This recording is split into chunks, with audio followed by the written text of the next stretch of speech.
Hey everyone, and welcome back to Chit Chat. I'm your host, Lisa. And I'm Tom. Today we're talking about something everyone loves, hobbies. What do you do in your free time? What makes you happy? We're excited to share our own hobbies and hear all about yours. So Tom, when you're not podcasting and sharing all these amazing stories with your listeners, what do you like to do to unwind? I know podcasting can be pretty time-consuming, but I'm curious. What fills your free time when you finally get a break from the mic? That's a great question, Lisa. Honestly, I think it's so important to have hobbies outside of work, even if you love what you do. For me, having a few different interests really helps me recharge and stay creative. I have a few things I really enjoy. Sometimes it's hard to pick just one, but I try to make time for all of them when I can. I think having a variety of hobbies keeps life interesting and gives me something to look forward to after a long day. Music is a big part of my life, so I love playing guitar. There's just something about picking up my guitar after a busy day and letting the music take over. Sometimes I'll spend hours just learning new songs or coming up with my own little melodies. It's almost like a form of meditation for me.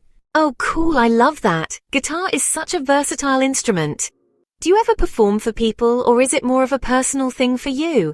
Do you play in a band or just for fun? I know some people love the energy of performing, while others just enjoy playing for themselves. Mostly just for fun at home, to be honest. I find it really relaxing to just sit on the couch, strum a few chords, and let my mind wander.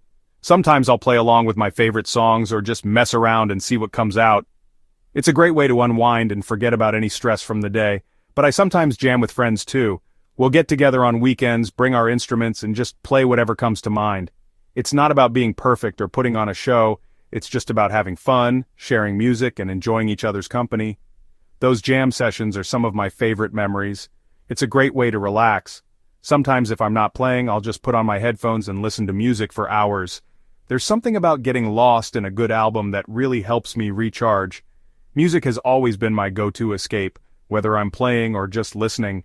What about you, Lisa? I'm always curious to hear what other people do for fun. Do you have any hobbies or activities that help you unwind after a busy day? Maybe something creative? Or do you prefer to get outside and be active? I'd love to hear what you're passionate about in your free time. Well, I've always been a bit of a bookworm. Ever since I was a kid, I found myself drawn to stories and adventures that lived between the pages of a good book. There's just something magical about getting lost in a story, letting your imagination run wild, and meeting characters who feel like old friends. I remember spending entire afternoons curled up in a corner, completely absorbed in whatever book I was reading at the time. I can spend hours in a bookstore or library, just wandering the aisles and discovering new titles. There's a special kind of peace that comes from being surrounded by shelves full of stories, each one waiting to be explored. Sometimes I'll pick up a book just because the cover catches my eye, and other times I'll hunt down a specific author I love. Either way, I always leave with a stack of books and a sense of excitement for the adventures ahead. Wow, that sounds relaxing. I can totally see the appeal of escaping into a good book after a long day. There's something so comforting about having a quiet space, a cozy chair, and a story that pulls you in. I wish I could get into reading like that. It seems like the perfect way to unwind and recharge. What kind of books do you like? Are you into a specific genre, or do you just pick up whatever looks interesting? I know some people are really into fantasy or sci-fi, while others love romance or historical fiction. I'm always curious to hear what draws people to their favorite stories. I read a bit of everything, but mysteries and thrillers are my favorites. There's just something about a good whodunit or a suspenseful plot that keeps me turning the pages late into the night. I love trying to piece together the clues and figure out what's going to happen next. Sometimes I'll even try to guess the ending before I get there, but the best books always manage to surprise me. They keep me on the edge of my seat. I get so invested in the characters and the twists and turns of the story. It's almost like being part of the adventure myself. And when I finally reach the last page, I always feel a mix of satisfaction and sadness that it's over. That's when I know I've found a really great book. That's awesome. I love hearing how passionate you are about reading. It's inspiring, honestly. Maybe you can recommend a few of your favorite mysteries or thrillers for me to try. Who knows, maybe I'll become a bookworm too. I can see why you like them. They sound very exciting, and I bet it's a great way to keep your mind sharp and your imagination active. Maybe next time we hang out, you can bring one of your favorite books and tell me all about it. They are. I also recently started painting. It's challenging, but really rewarding. Painting? That's so creative. What do you like to paint?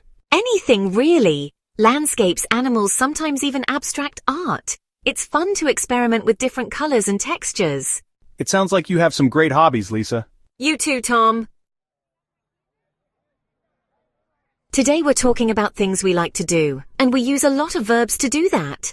We play music, read books, paint pictures. And don't forget go. We go hiking, go to the movies, go out with friends. Right. Verbs are action words, and our hobbies are full of action. Always, sometimes, never. These words help us talk about how frequently we do things in our daily lives. They're called adverbs of frequency, and they're super useful when we want to describe our habits, routines, or even things we avoid completely. Think about your own day. There are probably some things you always do, some you do only sometimes, and others you never do at all. Let's explore how these words work. We also use words to describe how often we do things. These words help us give more detail when we talk about our activities. For example, if you want to tell someone about your hobbies, you can use words like always, usually, often, sometimes, or never to explain how much you enjoy them or how often you do them. This makes your conversations clearer and more interesting. Like, I usually play guitar on weekends because that's when I have the most free time. Playing music helps me relax after a busy week, and it's something I look forward to. Sometimes I even invite friends over and we play together. It's a great way to connect and have fun, but I don't play every single day, just when I can fit it in. Or Lisa often goes hiking with her family. They love exploring new trails and spending time outdoors. Hiking is something they do together almost every weekend, but not always. Sometimes, if the weather is bad or they're busy, they skip it, but it's definitely a regular part of their routine, and it's something they all enjoy. Exactly.